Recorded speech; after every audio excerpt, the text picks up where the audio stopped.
நீங்கள் எப்படி இந்த விமர்சனத்தை எடுத்து தான் போகிறீங்க. இது மக்களை முட்டாள் நினைக்கிறாங்களா, யாரை முட்டாள் நினைக்கிறாங்கன்னு. அதனால் நீங்கள் என்ன நினைக்கிறீங்க எழுதியிருக்கீங்க தலைவா. இப்போ நான் சொன்னால் தப்பாயிடும். ஆமாம்,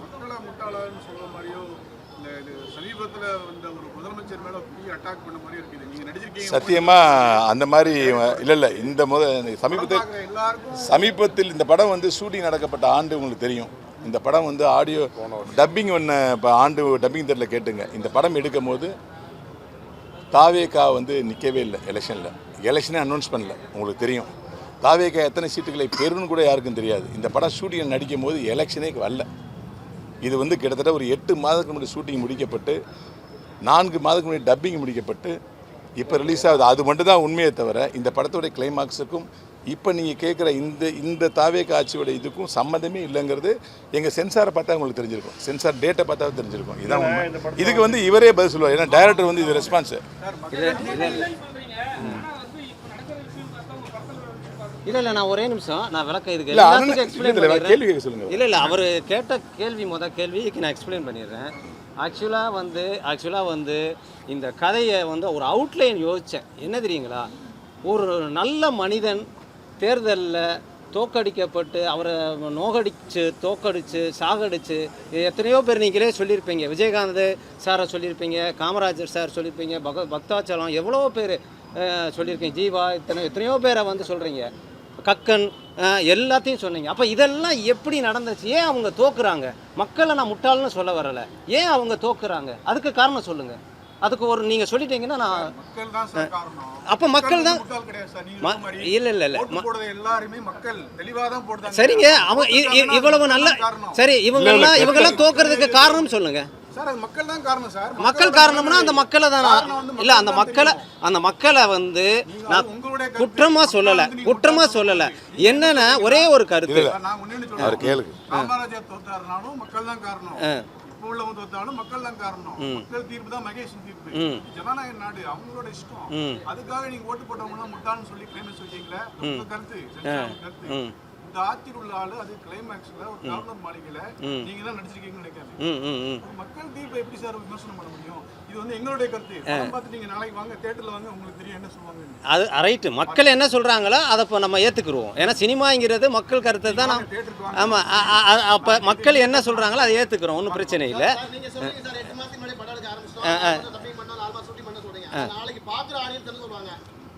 சார்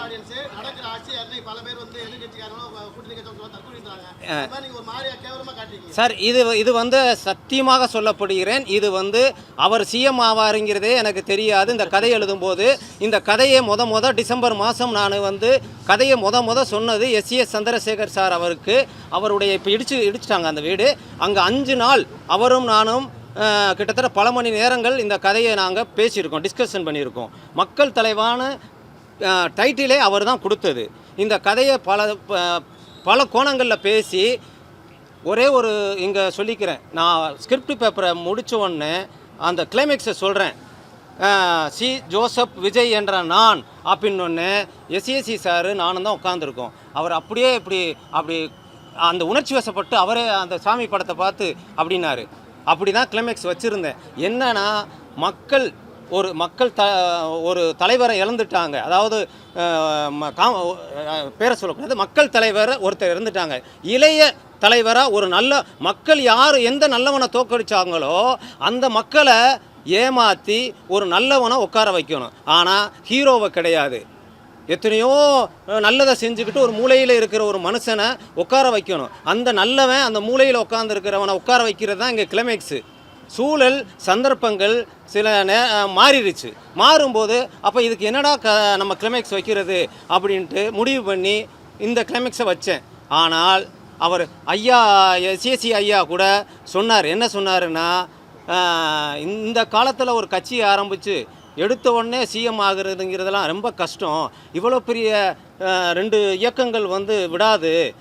பாருங்கள், நம்ம கதையில் வந்து இப்படி வச்சுக்கிட்டா என்ன, ஹீரோவை எதுக்கிறதுக்காக 2 இயக்கங்கள் கூட்டணி போட்டாங்க அப்படின்னு கதை பிப்ரவரி மாதம் என்கிட்ட டிஸ்கஷன் பண்ணுறாரு. நான் சொல்கிறேன், சார் சினிமாங்கிறதுக்காக சில லாஜிக் வேணாமா சார், எதிர் துருவங்கள் சார், எப்படி சார் ஒன்று சேரும் அப்படின்னு. அப்போ அவர் சொன்னார் இது நடக்கும் அப்படின்னு. இந்த இது சினிமா தானங்க நம்ம எடுப்போங்க அப்படின்னு சொன்னார். சரிங்க சார் நம்ம பண்ணிக்கிடலாம் சார் அப்படின்னு.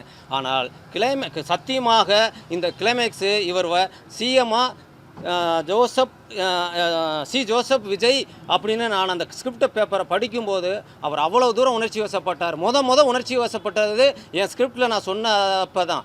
அதுக்கு பிறகு தான் அங்கே நான் பார்த்தேன் சிஎம்மா பதவி ஏற்கும்போது. இதை நான் முன்னாடியே பார்த்துட்டேன், அவர் உணர்ச்சி வசப்பட்டு அந்த சாமி கும்பிட்டதை.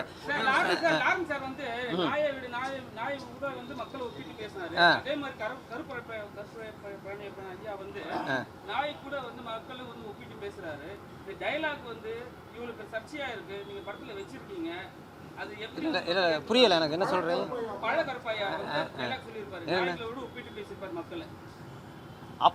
அதாவதுங்க ஒரே ஒரு விஷயம்தான், பொதுவாக வந்து எல்லாரையுமே வந்து குத்தம் சொல்ல முடியாது. அது சில தவறுகள் பண்ணும்போது நம்ம யதார்த்தமாக பேசுகிறோம், இப்படியெல்லாம் இருக்காங்களே ஓட்டை வாங்குறாங்களே. இப்போ நீங்களே சொல்லுவீங்க குவார்ட்டருக்கு ஓட்டை வாங்குறான், காசுக்கு ஓட்டு வாங்க. நியாயம் பேசுகிறான். உண்மையை சொல்லணும்னா நியாயம் பேசுகிற மக்கள் திருந்த மாட்டேங்கிறாங்க, அவங்களே போய் 1000 ரூபா வாங்கிடுறாங்க. புரியுதுங்களா? நம்ம நியாயம் பேசுவோம், மேடையில் பேசுவோம், 1000 ரூபா போய் அவனே வாங்கிடுறான். அப்போ தனி மனிதன் தன்னைத்தானே கட்டுப்படுத்தலைன்னா ஒன்றுமே பண்ண முடியாது. அதைத்தான் நான் சொல்ல வர்றேன், மக்களை நான் குறை சொல்லலை. அவருக்கு என்ன ராஜா கார்த்திகேயனை கேளுங்க. இல்லை நான் பொதுவாக யாரையுமே மீன் பண்ணல, நல்லவங்கெல்லாம் தோத்துக்கிட்டு இருக்காங்க அப்படின்னு தான் நான் சொல்கிறேன். அப்படி கிடையாது. அதாவது நான் என்னுடைய கதையை வந்து நீங்கள் இந்த நிகழ்கால அரசியலை நீங்கள் மையப்படுத்தாதீங்க. நான் கக்கன், ஜீவா இல்லை கேள்வி கரெக்ட். இல்லை நீங்கள் கேட்குற கேள்வி ரைட்டு தலைவா. படம் இன்னைக்கு தான் இல்லை இப்போ தான் படம் எடுத்திருக்கோம். கதை எழுதின காலம் வேற, ரிலீஸ்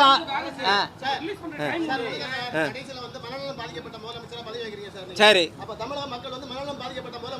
சார், அது சந்தர்ப்பங்கள் அப்படி ஆயிருச்சு. இது கிளைமேக்ஸ் வந்து நான் முன்னாடியே 2 கிளைமேக்ஸ் வச்சுருந்தேன். மக்களால் தோற்கடிக்கப்பட்ட ஒரு மகானை திரும்ப அந்த மகானை மக்களுக்கு ஒரு மகானை உருவாக்கணுங்கிறது ஒரு கிளைமேக்ஸு. இல்லை அப்படி இல்லைன்னா மக்கள் எப்படி மகானை தோக்கடிச்சாங்களோ அதே மாதிரி மக்களை தோக்கடிக்கணும் அப்படின்னு ஒருத்தன் நினச்சான். இந்த 2 கிளைமேக்ஸு. அதில் நான் கிளைமேக்ஸு என்னால் சந்தர்ப்பத்தில் எடுக்க முடியலை. 2வது கிளைமேக்ஸ் எடுக்கும்போது சந்தர்ப்பம் இப்படி ஒரு சூழ்நிலையை உருவாக்கிருச்சு. நான் இதை எனக்கு சென்சார் அதிகாரி படம் பார்த்துட்டு அப்படி ஐஏஎஸ் அவர் சொன்னார், என்னங்க இது இந்த கால சூழலுக்கு ஏற்ற மாதிரி அமையுதே அப்படின்னாரு. சார் அப்படி இல்லை சார், நான் என் ரசஸெல்லாம் காட்டுறேன். நான் எலெக்ஷன் அறிவிக்கிறதுக்கு முன்னாடியே என் படம் ஷூட்டிங் ஃபுல்லாக முடிஞ்சிச்சு.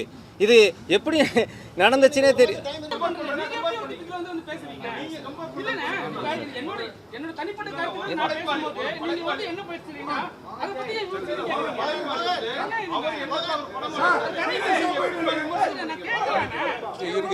எதுவா இருந்தாலும் சார் பாருங்க, எனக்கு இவர் இன்னும் தெரியுமா உங்களுக்கு, இவர் இந்த படத்தில் என்ன கிளைமாக்ஸ் எடுக்கிறாருன்னு தெரியாது.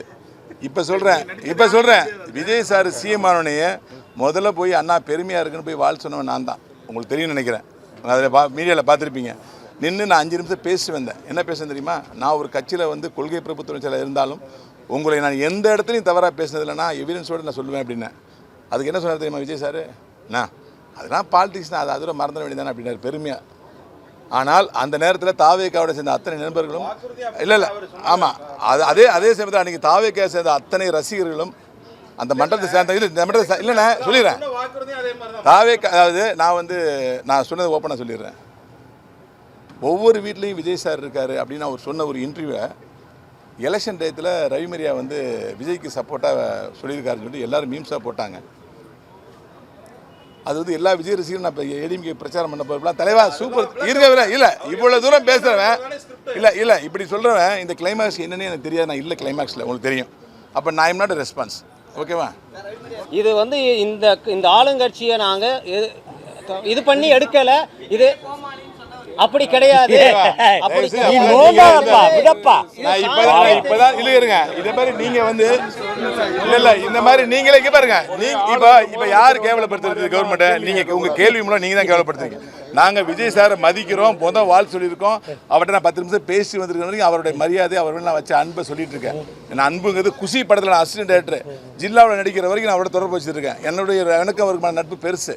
என்னை முதல் டைரக்டர் ஆகணும் துடிச்சர் அவர். ஜெராக்ஸ்னு ஒரு கதை எழுதி இந்த ஃபஸ்ட்டு டெவலப் பண்ணால் இதுதான் பண்ணுவேன்னு என்னை காரில் வச்சு சுத்தனவர் அவர். அந்த அன்பு எனக்கு இன்னும் குறையல. ஆனால் நீங்கள் தான் தப்பாக கேள்வி கேட்குறான்னு நினைக்கிறேன். திருப்பி அதை கேட்கும் போது நான் அப்படி பண்ணவே இல்லையே. சரி கேட்டீங்களே. தலைவர் விஜய் அவர்களையும் சரி, யாரையுமே சரி, இந்த படத்தை பொறுத்தளவு தலைவர் விஜய் அவர்களை யாரும் எதுவும் பண்ணலை, எதுவும் செய்யலை. எல்லாரும் இந்த படத்தை ரசிக்கணுன்றதை எடுத்திருக்கேன். மனுஷி தமிழ்நாட்டு மக்களையோ இல்லை எந்த அரசியல்வாதம் இருந்தாலும் சரி அவங்களை கொச்சப்படுத்துவதற்கான படம் இது கிடையாது. அதனால் நீங்கள் இதில் இருக்கிற இதை ஒரு காமெடியாக எடுத்துக்காங்க. மற்றபடி அந்த தலைவர் இப்படி இருப்பாரோ, இந்த தலைவர் இப்படி இருப்பாரோ, இல்லை காமராஜரை திரும்பி கொண்டு வர்றீங்கன்றதை நீங்கள் தயவுசெய்து எடுத்துக்கிற வேணாம். நான் ஃபஸ்ட்டு ப்ரொடியூசர். நான் ஒரு கிராமத்திலேருந்து வந்திருக்கேன். எல்லா ஆட்சியிலையும் எல்லா மக்களையும் போய் ஒரு சால்வை போட்டு ஜெயிச்சவங்கள சந்திச்சுட்டு வரோம். ஒவ்வொரு மக்களும் ஒரு நல்லதும் செய்வார். இன்றைக்கி விஜய் வந்து பல நல்லது செய்கிறாரு.